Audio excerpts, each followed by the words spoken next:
Assalamualaikum warahmatullahi wabarakatuh.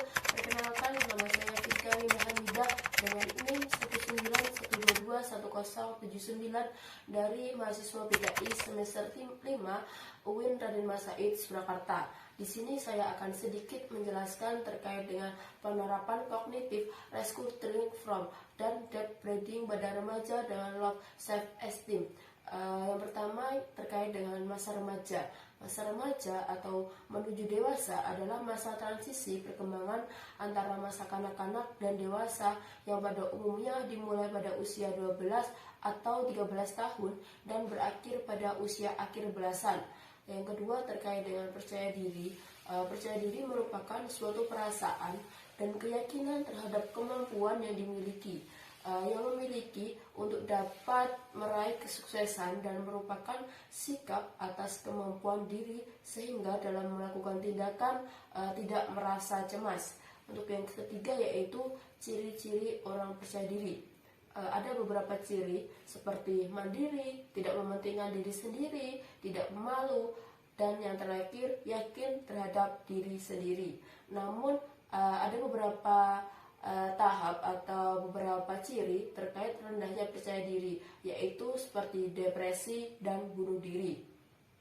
Untuk poin selanjutnya yaitu terkait cognitive restructuring atau cognitive restructuring, yaitu lahir dari terapi kognitif dalam konseling yang menekankan kepada kekuatan pikiran yang positif dan logis hadir menjadi salah satu solusi atas permasalahan seseorang.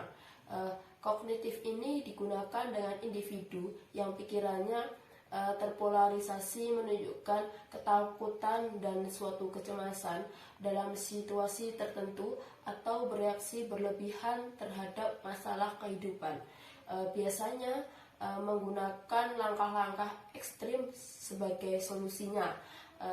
Untuk yang selanjutnya yaitu terkait deep breathing, merupakan teknik pernapasan yang mudah untuk dilakukan sebagai salah satu teknik yang digunakan oleh pekerja sosial untuk mengatasi suatu kecemasan dan juga stres yang dialaminya, baik yang dilakukan klien ataupun dilakukan oleh pekerja sosialnya sendiri ketika mengalami suatu kecemasan atau stres yang berlebihan.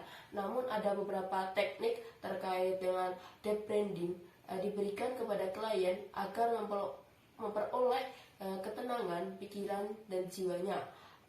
Keberhasilan teknik ini ditentukan oleh tingkat rileks yang dirasakan oleh klien.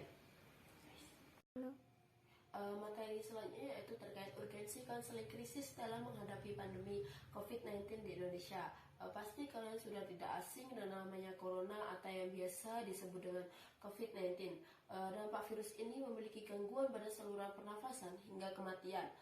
Tindakan pencegahan dalam kebijakan pemerintah, Beijing mekarantina kota Wuhan sampai dengan provinsi Hubei pada tanggal 23 Januari 2020. Upaya pemerintah dalam mencegah penyebaran COVID-19 diantaranya pembatasan sosial dan aktivitas, kedua mengikuti protokol kesehatan, ketiga kebijakan sekolah daring, terakhir yaitu WFH serta penutupan tempat wisata. Namun ada dampak krisis dan ketidakpastian krisis psikologis merupakan kondisi di mana individu berhalangan dalam situasi yang menjadi halangan bagi tercapainya tujuan hidup. Adanya rasa tekanan bagi masyarakat karena ketidaksiapan menghadapi pandemik, di mana masyarakat merasa khawatir dan bingung dengan kondisi yang ia alami karena adanya perubahan dalam kesehariannya, seperti pembatasan aktivitas yang mempengaruhi perekonomian mereka. Namun efek loss of control dengan adanya pemberitahuan melalui media terkait dampak penyebaran COVID-19 seperti penderitaan kenaikan angka kematian, percepatan penularan virus, hingga PHK besar-besaran, membuat masyarakat kehilangan kendali, terlebih bila ia tidak mengetahui harus berbuat seperti apa, sehingga menyebabkan kepanikan bahkan stres. Dapat menimbulkan rasa tidak patuh akan protokol kesehatan atau bahkan COVID-19.